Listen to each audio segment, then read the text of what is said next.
is time to open up the Passap Duo 80. You need to join the Art of Clay, subscribe, like, and check out her playlist on I Bought a Knitting Machine. She goes through the setup, how you thread it, how everything works, why it works, and there is no way I can replicate in any way that would be better than what she already has on her page. So do her a huge solid, join her page, learn from her page, and then come back and watch me struggle to make this slipper. Welcome to the Passap Duo 80. Today we are going to knit a simple slipper from the manual, which I will call a workbook, because as a manual it actually sucks crap.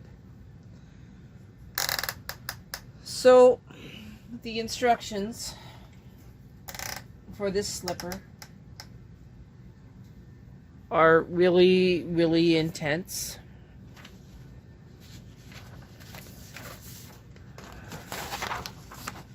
Yep, that's it. Not even half a page. All you do is you knit 6 rows in one color, 56 rows in another color, 6 rows in the first color, and then you cast it off and you sew it. Before we really get going on this project, I need to make it very clear that I wouldn't be half as far as I am on the Passap Duo 80 if it wasn't for Art of Clay, who actually has really great videos on all of the settings of the Passap Duo 80, and I strongly suggest you join her group and subscribe. The most important setting on the locks is GX and GX. That is your free pass. If things go sideways, you slam it into G, slam it into X, take out your strippers, and rescue what you have left of your sanity. That is my best advice. Let us start with our cast on. Color 1, tension 3 3/4, slider into N, row count into 0 0. You do a full rotation of this lever to the left, a full round. So on the bottom, you knit across,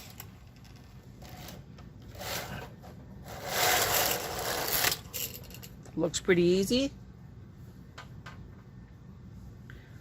Now you reverse, take a breath. This is going to be a little hard and it might get jammed, but don't panic.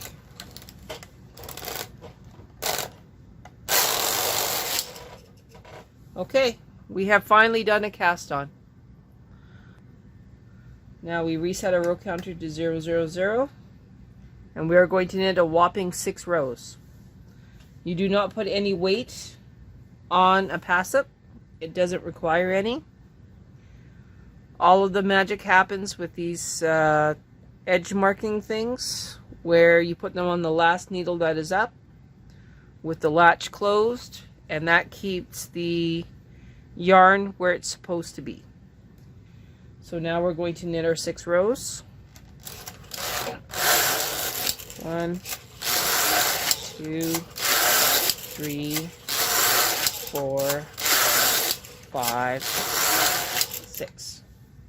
Okay, now we're going to switch yarns.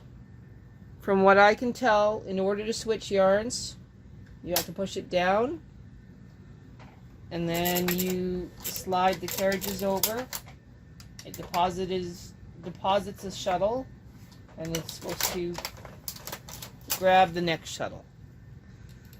Okay, Now the settings for the next 56 rows is to have the rightmost dial at E, rightmost dial at E, X, X. So consider it as setting E and then X is execute. That's the way I remember it. According to Art of Clay, E means English rib. So now we're going to knit 56 rows of English rib in color 2.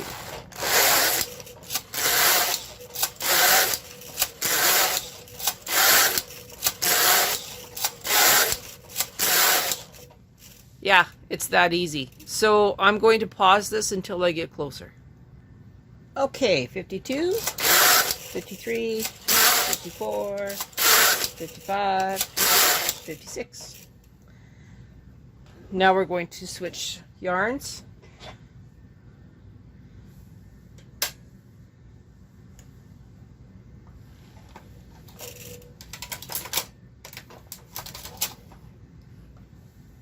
And now we're going to knit 6 rows.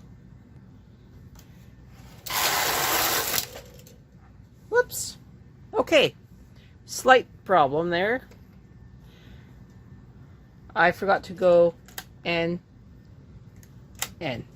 No big deal.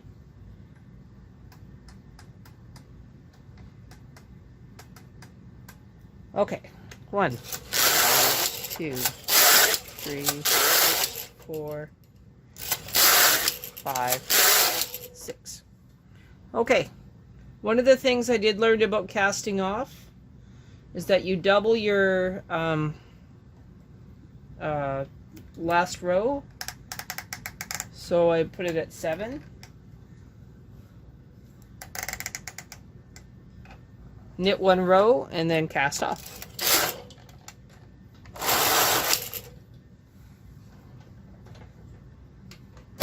Lower it. Okay, so now I'm going to use my latch tool. I'm going to go back and forth in a zigzag pattern. Okay.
Haha.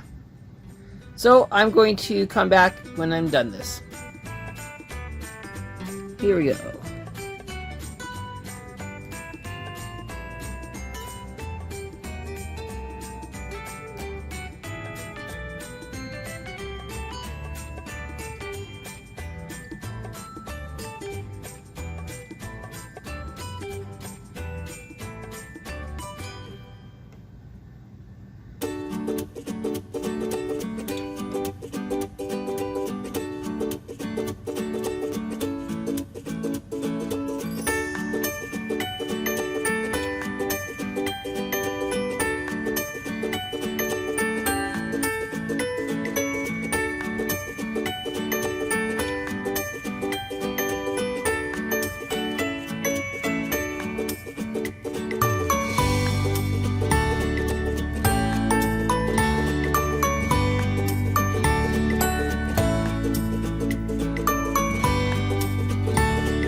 Alrighty.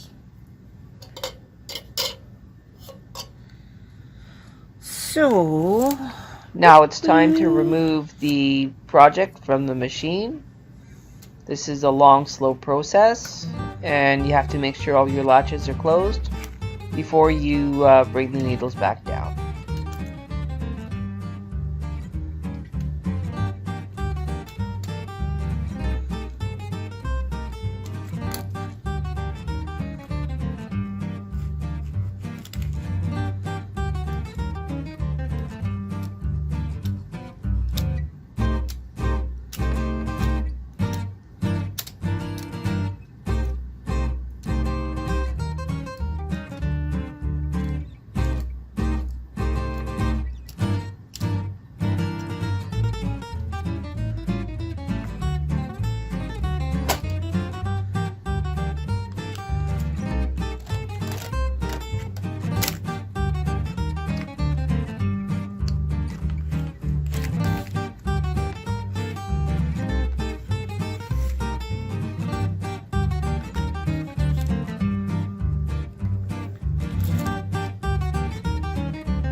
So, here's what it looks like before you sew it up.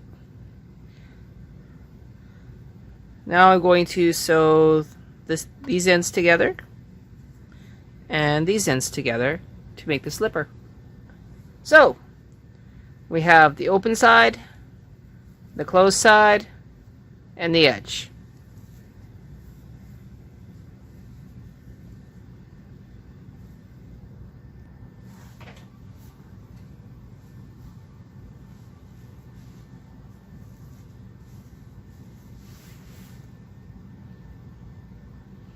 There we go. Pair of slippers. So what's next? I have no idea, but stay tuned. It's going to be fun.